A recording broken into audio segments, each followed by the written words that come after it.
Gaza sous le déluge de feu de l'occupant et le Conseil de sécurité demeure impuissant pour arrêter cette agression. Les réactions qualifient de terrorisme organisé l'agression israélienne contre Gaza et s'opposent au scénario israélien.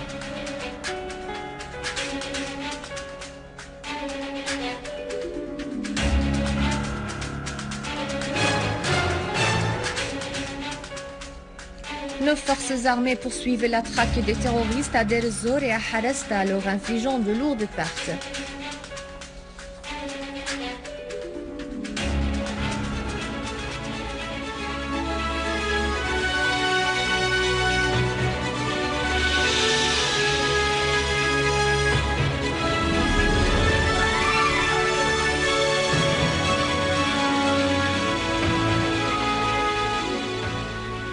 Bonsoir, les détails du journal. Au moins 15 Palestiniens sont tombés à martyrs ces dernières 24 heures dans des raids israéliens sur plusieurs régions dans la bande de Gaza et la résistance palestinienne riposte. 5 Palestiniens sont tombés en martyrs dans un nouveau raid israélien contre Gaza. CDC porte à 15 le nombre de martyrs tombés à Gaza dans l'agression israélienne ces dernières 24 heures, alors que plus de 120 Palestiniens ont été blessés dans ces attaques. Des sources médicales à Gaza ont indiqué que parmi les martyrs et les blessés figuraient des enfants, des vieillards et des femmes, dont une qui est enceinte. Au moins 8 raids aériens avaient été déclenchés par des F-16 israéliens sur plusieurs régions à Rafah au sud jusqu'à Beit Hanoun au nord, en passant par Gaza qui a été visé le plus par ces raids. Selon l'agence de l'information palestinienne Safa, les bombardiers israéliens ont largué des tracts sur le nord de la bande de Gaza, avertissant les Palestiniens de soutenir les résistances palestiniennes.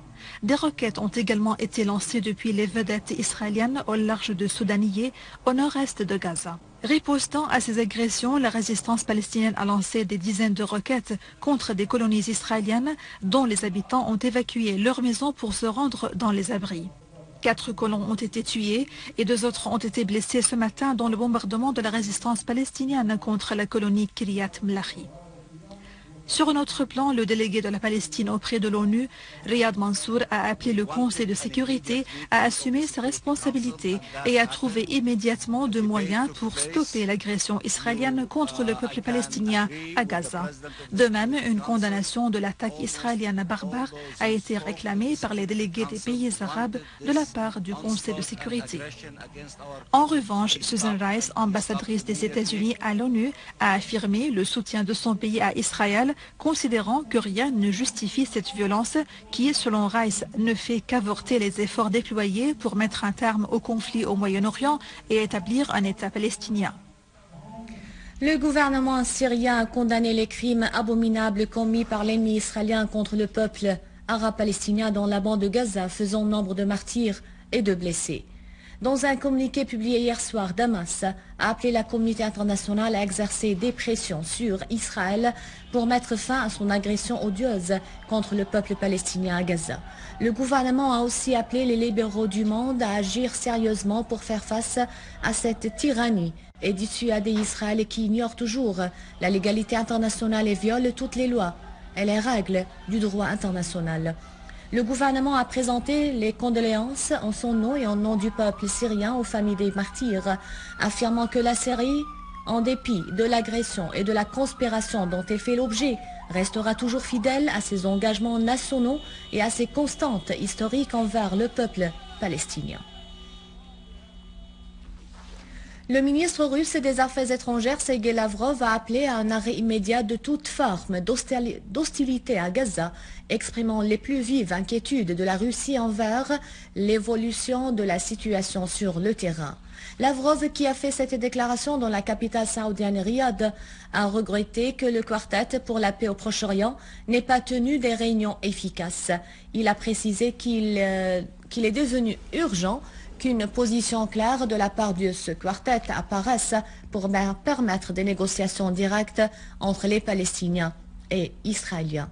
Nous sommes en train de payer maintenant le prix de toutes ces opportunités perdues, même il serait plus véridique de dire que ce sont les gens sur le terrain qui payent ce prix. L'Iran a condamné aujourd'hui l'agression israélienne contre la bande de Gaza, la qualifiant de terrorisme d'État. Le porte-parole des Affaires étrangères iranien, Ramin Mahmanprest, a déclaré que son pays condamne fermement le terrorisme systématique d'Israël contre Gaza. Il a appelé les pays non alignés à assumer leurs responsabilités en coupant leurs relations diplomatique avec l'agresseur et condamner ces crimes commis envers les Palestiniens, notamment ceux qui résident dans la bande de Gaza. Pour sa part, la Chine a exprimé sa vive inquiétude de cette agression de grande envergure contre Gaza, tout en appelant Israël à la retenue. Le porte-parole du ministère chinois des Affaires étrangères, Hong Li, a énergiquement condamné tout acte menant à des pertes civiles, appelant toutes les parties concernées, surtout Israël, à la retenue la plus stricte afin de ne pas accroître davantage la tension dans cette partie déjà sinistrée. Des dizaines de Palestiniens ont été blessés dans des affrontements avec les forces de l'occupant israélien dans plusieurs villes et villages en Cisjordanie. Des milliers de soldats israéliens avaient été déployés dans ces villes suite au coup d'envoi de la marche millénaire de l'indépendance et de la fin de l'occupation organisée dans le cadre des activités de la semaine des jeunes palestiniens. Les forces israéliennes ont empêché des milliers de participants à cette manifestation de traverser les postes de contrôle militaires établis sur les accès des villes et des villages palestiniens, alors que des milliers d'autres ont réussi à les traverser et à accéder aux rues consacrées par l'occupant israélien aux colons. Les manifestants palestiniens ont d'ailleurs réussi à fermer nombre de ces rues.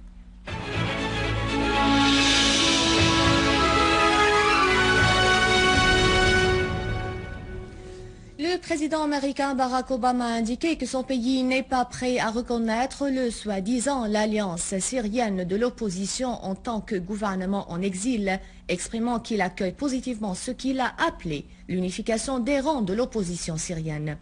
Il a aussi souligné la divergence des points de vue avec son homologue François Hollande sur ce sujet qui a d'emblée reconnu l'alliance de Doha pour qu'elle soit le représentant unique du peuple syrien.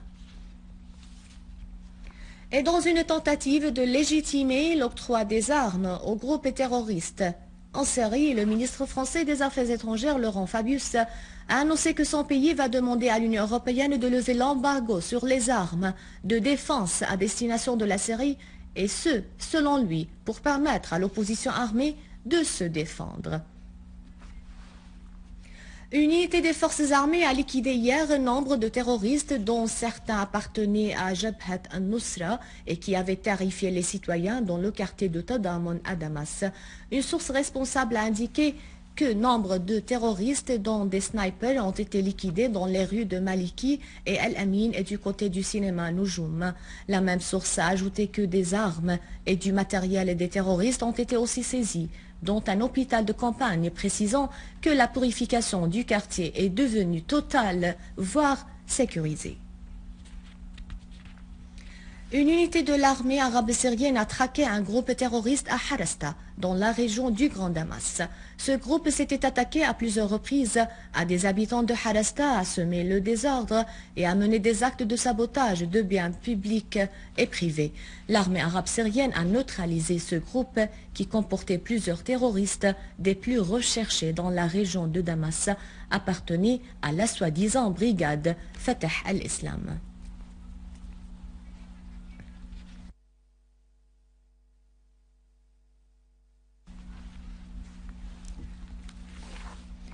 Nos forces armées ont abattu nombre de terroristes qui sévissaient dans la région de Deir ez-Zor et sa banlieue. Poursuivant sa mission patriotique et constitutionnelle, les forces armées se sont accrochées à Deir ez-Zor avec des groupes terroristes appartenant au Front Al-Nasra. Une source responsable a déclaré qu'une unité de l'armée s'était accrochée avec un groupe terroriste dans le quartier Al-Arfi, lui infligeant de lourdes pertes, ajoutant que parmi les terroristes tués figure Suleiman Al-Mohammed. Une autre unité s'était accrochée avec des terroristes dans le quartier de Jbeila, tuant et blessant nombre d'eux, dont Saleh Mohamed Khudr Al-Selloum. Al-Boukamal, dans la banlieue de la ville, l'armée syrienne a visé un rassemblement de terroristes, tuant nombre d'eux et en blessant d'autres. À Alep, l'armée syrienne poursuit sa mission nationale de lutte contre le terrorisme. Dans le quartier de Layramoun, l'armée a libéré le siège de sociétés publiques Avtomachine et plusieurs autres bâtiments dans son voisinage où s'étaient infiltrés des mercenaires, dont plusieurs ont été tués et d'autres se sont faits prisonniers. Une unité des forces de l'armée arabe syrienne a d'ailleurs détruit un entrepôt d'armes et de munitions et une voiture dotée de mitrailleuses Doshka dans le quartier Mergé. Des dizaines de terroristes ont été tués dans cette opération.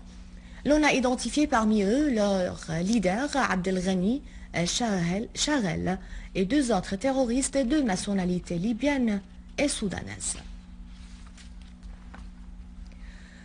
La situation de 22 personnes qui se sont impliquées dans les derniers événements en Syrie sans que leurs mains soient entachées de sang syrien a été régularisée à Hama. Selon une source au gouvernorat, ces personnes ont été libérées après s'être engagées à ne plus porter l'arme et de mettre des actes de sabotage.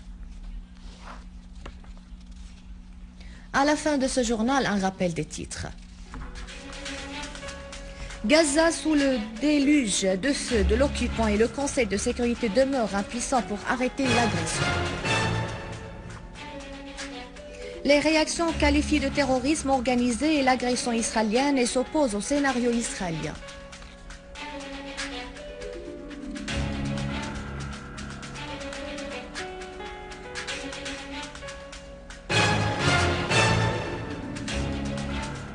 Nos forces armées poursuivent la traque des terroristes à Deir ez-Zor et à Harasta, leur infligeant de lourdes pertes. C'est la fin du journal. Merci de votre fidélité et merci de nous suivre sur internet syriaonline.si. Au revoir.